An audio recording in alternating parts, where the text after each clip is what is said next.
मित्रों, इस वीडियो में जानेंगे कि धनुष यज्ञ में महाराज दशरथ जी को क्यों नहीं बुलाया गया था। इसी प्रसंग पर आइए विचार करते हैं। बड़ा ही महत्वपूर्ण प्रसंग है। आपसे निवेदन है कि पूरा वीडियो अवश्य देखें। जय सीताराम, मैं हूँ प्रसन्न चतुर्वेदी और स्वागत है आप सभी का कथामृत यूट्यूब चैनल पर। तो आइए आज का वीडियो शुरू करते हैं। मित्रों, चक्रवर्ती सम्राट महाराज दशरथ जी का ना जाना अथवा जनक जी द्वारा उन्हें आमंत्रित न करना कम आश्चर्य की बात नहीं है। इस संबंध में कुछ लोगों का कहना है कि महाराज दशरथ को इसलिए नहीं बुलाया गया था क्योंकि उन्हें श्रवण कुमार को मारने से हत्या लगी थी, परंतु यह तर्क सर्वथा भ्रामक और तथ्य से परे है, क्योंकि महाराज दशरथ जी के द्वारा श्रवण कुमार वध राम जन्म से भी पहले हुआ था और उनकी इस हत्या के पाप को, जिससे कि दशरथ जी का संपूर्ण शरीर काला पड़ गया था, महर्षि वशिष्ठ जी के पुत्र वामदेव के द्वारा 3 बार राम राम कहलाकर दूर करा दिया गया था और ये ब्रह्म हत्या के पाप से मुक्त हो चुके थे। इसलिए नहीं बुलाए जाने के कारण में यह बात तर्क की कसौटी पर खरी नहीं उतरती। दूसरा कारण जिसके माध्यम से मैं इस भ्रम का निराकरण प्रस्तुत करना चाहता हूँ, पूज्य पिताजी के द्वारा प्राप्त प्रसाद स्वरूप है।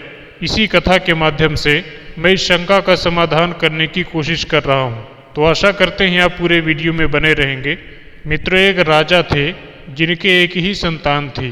राजा ने बड़ी धूमधाम से उसका विवाह किया, परंतु विवाह के बाद उस लड़के की बुद्धि पता नहीं क्यों राममय हो गई और वह घर बार छोड़कर जंगल में एक पीपल के वृक्ष के नीचे बैठकर तपस्या करने लगा। एक दिन भयंकर तूफान आया। उस भयंकर तूफान में एक हंस का जोड़ा अपने युगल जोड़े से बिछड़ गया, जिसमें से हंसनी किसी तरह से उसी वृक्ष पर आ पहुंची जिसके नीचे वह लड़का तपस्या कर रहा था। थोड़ी देर बाद हंस भी उसी भयंकर तूफान में अपनी प्रिय पत्नी को खोजता हुआ उसी पेड़ पर पहुंचा। हंसनी ने हंस को तूफान झेलकर अपने पास पहुंचा हुआ देखकर कहा कि प्रिय, तूफान थम जाने पर मुझे ढूंढते ऐसी जल्दी भी क्या थी। इस पर हंस ने व्यंग्यात्मक उत्तर देते हुए कहा कि मैं राजा के लड़के के समान नहीं हूँ, जिसने अपनी नवविवाहिता पत्नी को छोड़कर तप करना शुरू कर दिया है। इसकी तपस्या कभी पूर्ण नहीं हो सकती। पत्नी का विरह में जलना इसकी तपस्या का बाधक है। लड़का हंस की सारी बातें सुन रहा था। वह तुरंत वहाँ से उठा और सीधे अपनी ससुराल को चल दिया। रास्ते में उसे एक गाय जो कीचड़ में फंसी थी तथा जिसे निकालने के लिए कुछ ऋषिगण प्रयास कर रहे थे, वे दिखाई दिए। ऋषियों ने उस लड़के को भी सहयोग के लिए पुकारा, परंतु उस लड़के ने किसी की भी नहीं सुनी और अपनी ही धुन में ससुराल के मार्ग पर चलता चला गया। मित्रों, इस पर ऋषिगण क्रोधित हो गए और उस लड़के को शाप दे दिया कि जिसके विरह और याद में तो इतनी व्यग्रता से जा रहा है, वह तुझे जैसे देखेगी अथवा उसकी नज़र पड़ते ही तुम गधे बन जाओगे। इन वचनों को उस लड़के ने तो नहीं सुना, परंतु वहां जाने पर जब रात्रि में शयनागार में आरती उतारने के बाद इनकी पत्नी ने इन्हें देखा तो उसकी नज़र पड़ते ही वे गधे के रूप में परिवर्तित हो गए। बड़ी विकट स्थिति थी। पत्नी लोकलाज को ध्यान में रखते हुए इन्हें रात्रि में ही खिड़की के रास्ते से गधे के रूप में ही लेकर घर से बाहर निकल गई। मित्रों, उस लड़की को अपने पति के गधे के रूप में होने का कारण पता नहीं था, परंतु पति सेवा की भावना के कारण वह उस गधा के रूप में परिवर्तित अपने पति की सेवा पूर्ववत करती रही। मजदूरी करके जो कुछ भी प्राप्त होता उसमें से अधिकांश उस गधे को खिलाकर बाकी को स्वयं खाकर संतोष करती थी। चूंकि वह श्राप के कारण परिवर्तित था, अतः वह घास फूस तो खाता नहीं था, इसलिए वह उस गधे स्वरूप में परिवर्तित अपने पति का कुछ विशेष ही ध्यान रखती थी। इस तरह से बहुत दिन व्यतीत हो गए। मजदूरी करते हुए वह कन्या काशीपुर को पहुंची। वहां पर काशी नरेश एक मंदिर का निर्माण करा रहे थे। उसने वहीं पर मजदूरी प्रारंभ कर दिया। एक दिन काशी नरेश की पत्नी ने इस कन्या को गधे के साथ आते जाते देखकर उसे अपने पास बुलाया और उससे पूछताछ किया। संपूर्ण स्थिति की जानकारी प्राप्त करने के बाद काशी नरेश की पत्नी ने यह आदेश दे दिया कि आज से इस कन्या और इस गधे को पेट भर अनाज खाने के लिए बिना श्रम किए दिया जाएगा। सारी व्यवस्था उसी दिन हो गई और कन्या वहीं रहने लगी। मित्रों, सायंकाल राजा के महल में आने पर रानी ने सभी बातें राजा से बताईं तथा निवेदन किया कि क्या यह गधे से पुनः पुरुष में बदल नहीं सकता। राजा ने इस संबंध में काशी के बड़े बड़े श्रेष्ठतम विद्वानों से, पंडितों से, ज्योतिषियों को बुलाकर पूछा। तब सभी ने यही कहा कि महाराज, यह व्यक्ति मनुष्य से गधा शापवश बना है। यह पुनः मनुष्य बन सकता है, परंतु शर्त यह है कि यदि कोई व्यक्ति गंगा जी के प्रवाह को किसी तरह से एक क्षण के लिए रोक दे और उस जल के द्वारा इसका परिमार्जन किया जाए, वह जल इस पर छिड़का जाए, तो यह गधे से पुनः मनुष्य में हो सकता है। मित्रों, राजा ने देश विदेश के राजाओं को गंगा के प्रवाह को एक क्षण के लिए रोकने के आदेश का पत्र लिखकर बुलाने का आदेश दिया। काशी नरेश के आदेश का पालन तत्क्षण हुआ और अनेक राजा भी आए। गंगा के किनारे पर पंडितों सहित उस गधे को लाया गया, सारी व्यवस्था भी की गई, परंतु आए हुए कोई राजा गंगा के प्रवाह को रोकने में सफल नहीं हो सके। इधर महाराज दशरथ जी के पास जब पत्र पहुंचा और उन्होंने पत्र पढ़ा तो वे बहुत दुखी हुए, उन्हें चिंता सवार हो गई। वे सोचने लगे कि आज तक कहीं भी मेरी पराजय नहीं हुई, परंतु आज लगता है कि मैं पराजित हो ही जाऊंगा, क्योंकि गंगा जी के वेग को रोकना इतना आसान नहीं था।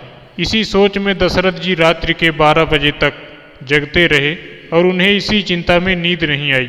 अंत में राजा दशरथ अपनी इस चिंता के निवारण के लिए सरयू जी के पास गए और सोचा कि सरयू जी से ज़्यादा गंगा जी के संबंध में भला कौन जानता होगा, क्योंकि दोनों विष्णुपुत्री हैं। एक नखजा है तो दूसरी नयनजा। एक की उत्पत्ति विष्णु के नाखून से है तो सरयू की उत्पत्ति भगवान के नेत्रों से है। अतः सरयू जी मेरे पूर्वजों द्वारा लाई भी गई हैं, इसलिए उनसे कुछ भेद प्राप्त हो सकता है। इस आशा में वे रात्रि में सरयू के तट पर पहुँचे। जिस समय दशरथ जी सरयू के तट पर पहुँचे तो उस समय सरयू के घाट पर एक डोम पहरा दे रहा था। राजा के ध्यान लगाते ही उसने न पहचान पाने की स्थिति में राजा के ऊपर एक बांस से प्रहार कर दिया। जब राजा पीड़ा से चिल्लाने लगे तो पहचानने पर वह उनके चरणों में गिर पड़ा और बोला कि महाराज, आपकी इतनी रात को आज सरयू के तट पर आने का क्या कारण है। राजा ने समस्त प्रसंग से उसे अवगत कराया और अपनी परेशानी बताई। राजा की बात सुनने के बाद डोम ने राजा से तुरंत कहा कि महाराज, आप इस छोटी सी बात के लिए इतना अधिक चिंतित क्यों हैं। आप चिंता न करें, यह काम मैं कर दूंगा। बस आप प्रातःकाल अपना दिव्य रथ और सारथी दें तथा इस आशय का एक पत्र दें कि मेरी तबीयत कुछ खराब हो गई है और मैं नहीं पहुंच पा रहा हूं। अतः काशी नरेश जी, जो कुछ आपका कार्य हो आप इस पत्रवाहक से करवा लें। राजा ने उसकी इच्छा अनुसार संपूर्ण व्यवस्था प्रातःकाल करवा दी। सुमंत्र सारथी के रूप में रथ लेकर चल दिए। इधर सभी अब मात्र दशरथ जी के आने की ही प्रतीक्षा कर रहे थे, क्योंकि सभी तो परास्त हो चुके थे। अब दशरथ जी ही शेष थे और सबकी आशाएं उन्हीं पर टिकी थी। तब तक दशरथ जी के रथ की पताका दूर से लोगों को दिखाई पड़ी। सभी खुशी के मारे चिल्लाने लगे कि महाराज दशरथ जी आ गए, अब काम पूरा हो जाएगा, अब चिंता की कोई बात नहीं है। जब रथ नजदीक पहुंचा तो डोम रथ से नीचे उतर गया और पत्रिका को हाथ में लेकर हिलाता हुआ चल दिया। पत्र हिलाते हुए किसी अन्य को आता हुआ देखकर सभी पुनः हतोत्साहित हो गए कि महाराज दशरथ जी नहीं आए, उनकी जगह कोई उनका पत्रवाहक समाचार लेकर आया है, अतः अब काम नहीं हुआ यही जानो। डोम ने आगे बढ़कर राजा को दशरथ जी की पत्रिका दी। राजा ने जब पत्रिका पढ़ी तो यद्यपि वे निराश तो हो चुके थे, फिर भी दशरथ जी के पत्रानुसार उन्होंने गंगा तट पर संपूर्ण व्यवस्था पूर्ण कराकर डोम को गंगा तट पर ले गए।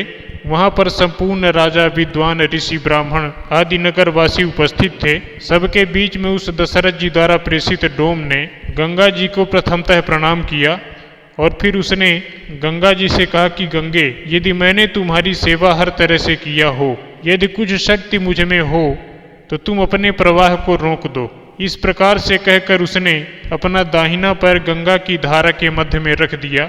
सभी दंग रह गए। यह क्या, गंगा जी का आधा जल इधर और आधा जल उधर। सभी उसकी जय जयकार करने लगे और पंडितों ने विभिन्न मंत्रोच्चार के साथ उस अवरुद्ध जल की छींटों से उस गधे के रूप में परिवर्तित राजा के पुत्र को प्रक्षालित करके उसको मनुष्य के रूप में पुनः परिवर्तित कर दिया।